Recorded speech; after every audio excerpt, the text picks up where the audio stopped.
today is a special day because Snapchat sent me their AR spectacles. I applied to get access to these, didn't hear back, and I was like, dang, Snapchat doesn't like me. And then literally the next day I get an email, hey, we liked your project. Do you want to make it for our spectacles? And I was like, yes, send it to me. I type in my address, literally the day after that, today, these show up. It's a beautiful thing. All right, Snapchat, let's do it. So I've had every version of the Snapchat spectacles.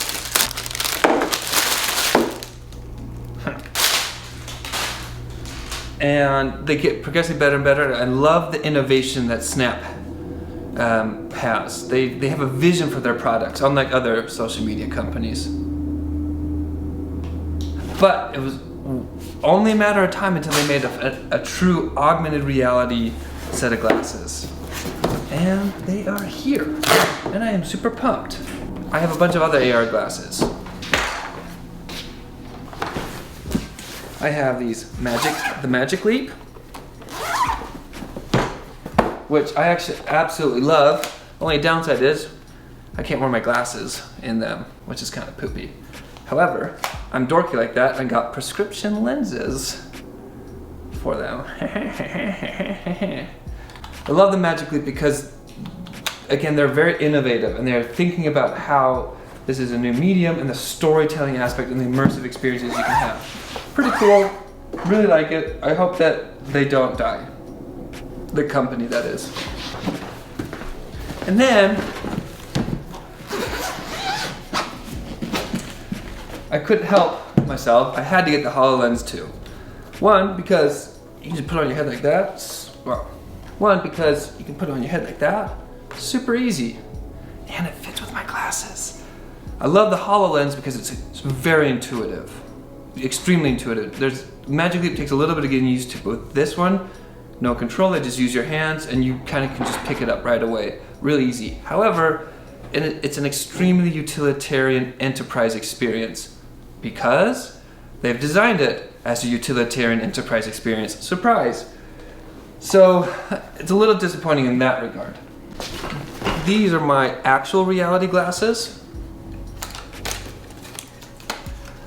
They fit with my glasses as well. I got these off of a Reese's Puff box. They're amazing. I love these things. Then of course, these are the Spectacles version 3. Freaking love these. And I use them actually mostly just for the cameras, for recording things. But now this new version. Wait. The new versions are here! What am I doing, Dane? Okay, so now that we have these new versions, I've always loved having a camera on my glasses, but it would be nice to, instead of taking that video to the phone and then adding effects, to have that all built in. Lens, camera, experience, all packaged together in the same device. Create the world you want to see. Yes!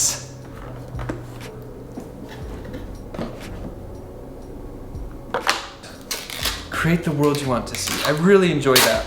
That's the promise of this augmented reality.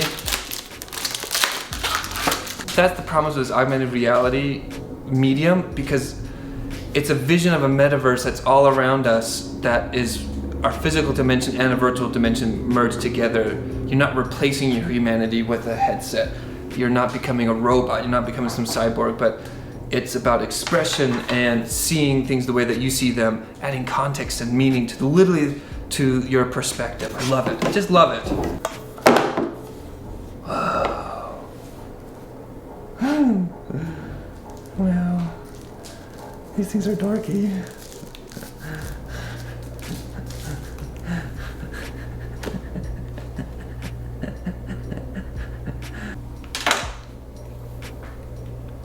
All right, not too shabby, eh?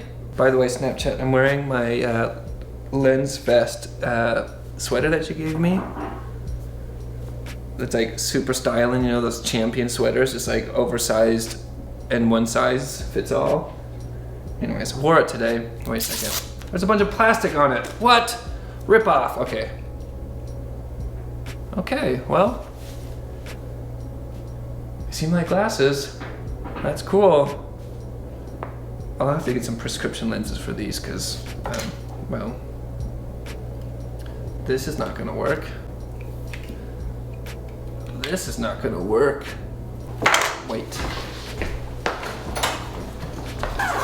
This is not my first time jerry-rigging some prescription lenses into an AR headset. No, go away, computer.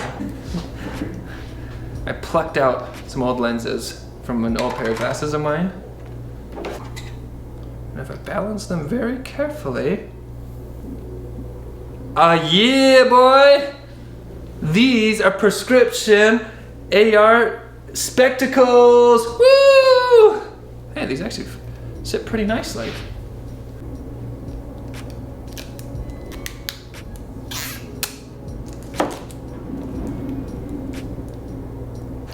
I have to say, these are kind of quite comfortable. Whoa, it turns on!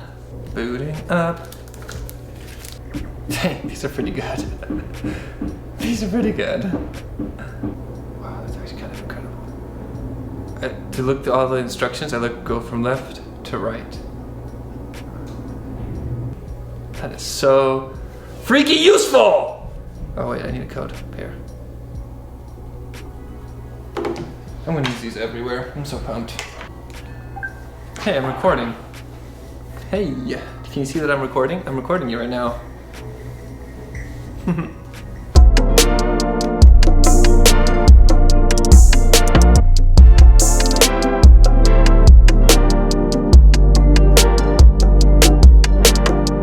Oh, okay. So I wanted to take some time to talk about augmented reality glasses. There are a couple headsets out there, and I wanted to show you a few. You may be familiar with the Hololens. Hololens 1 came out 2016, 2017. Don't quote me necessarily on that. This is the Hololens 2. Came out a couple years ago. It's made by Microsoft. It's a great one. I really like it. Mostly because it goes on your head really easily and it fits with glasses. Has a very wide field of view, which is nice, but it's not super tall. It looks kind of like a regular screen type of field of view. And that's important to remember as we talk about these other ones. The user interaction on the Microsoft HoloLens is kind of great. You just use your hands, you click on content, you move it around. It's actually crazy intuitive. I don't really have to explain a lot to people in order to how to use it. The thing I don't like so much about it is the size, the height of the field of view. It's wide, that's nice, but not so tall. Meaning I'm going like this in order to see my content. I think I prefer a taller field of view over a wider, just so I don't have to do this. So that's the HoloLens 2. Not a ton of games or really consumer-friendly type of content. It's definitely geared towards enterprise and companies, not so much to the everyday consumer, and that could change. We'll see. And then there's the Magic Leap. Oh, I really like the Magic Leap. I think it's a fantastic headset.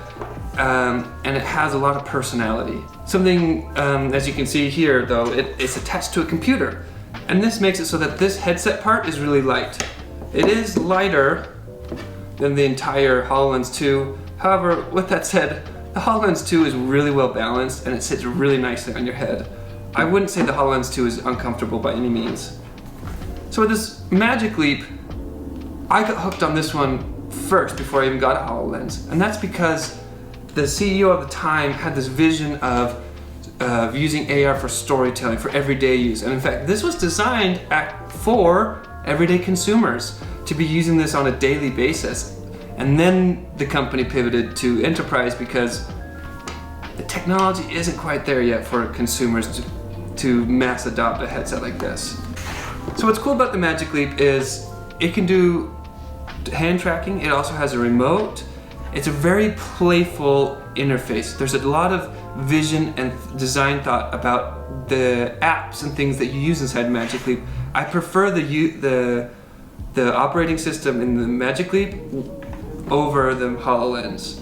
And that's because it just feels, the HoloLens feels like a desktop computer put into AR.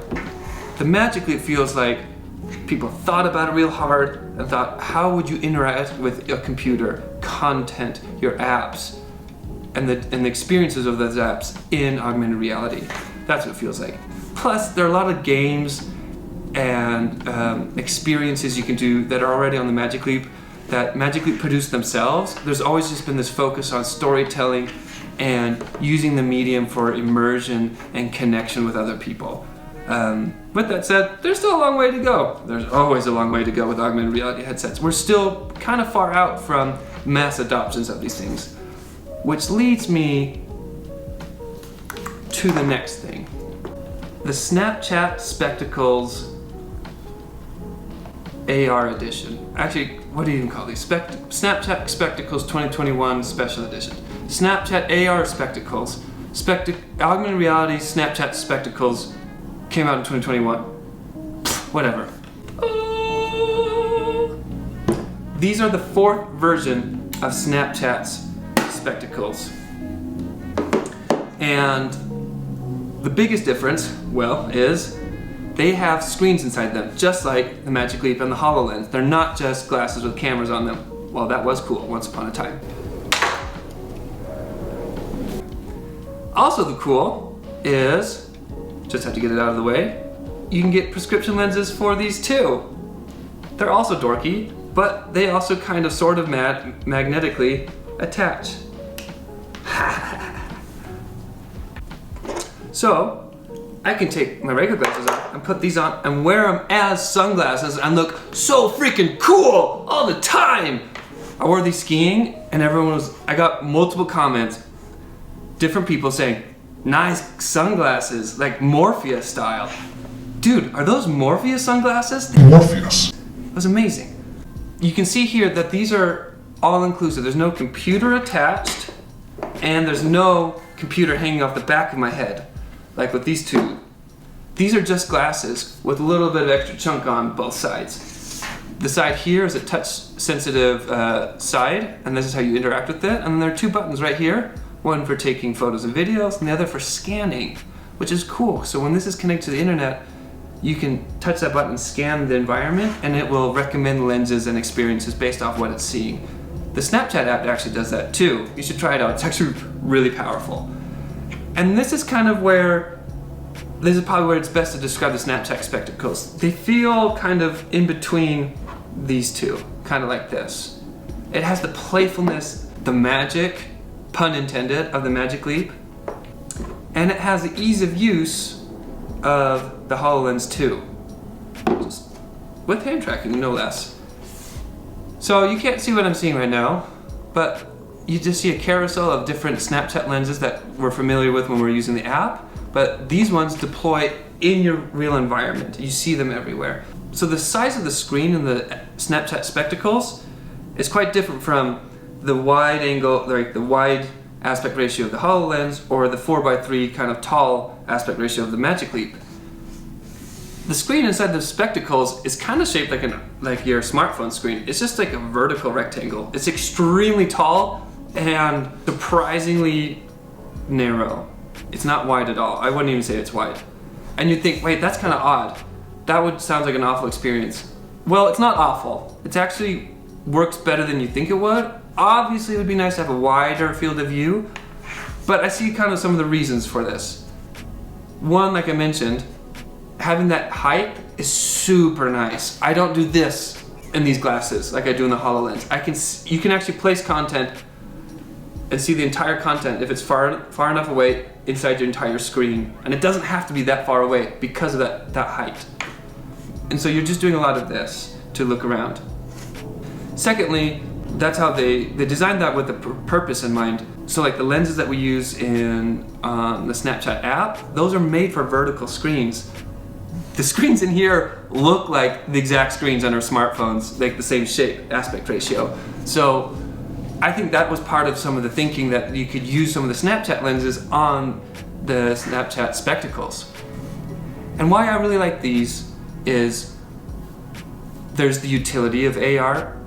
AR is an extremely useful medium and it will continue to grow in that regard. But where it's really, as an industry and as a medium, where it's really lacking is this playful aspect, this characteristic of being able to storytell, to create experiences, to really just kind of have fun and doodle. Kind of the same way where you pick a piece of paper and a marker and you just kind of draw and have fun. That aspect needs to be in the technology and the AR glasses that we're now seeing and into the future. And Snap kind of has nailed it there. It's extremely playful, just like their smartphone-based app. But now you can include hand tracking, hands-free, no phone required. And now I'll just come back into reality.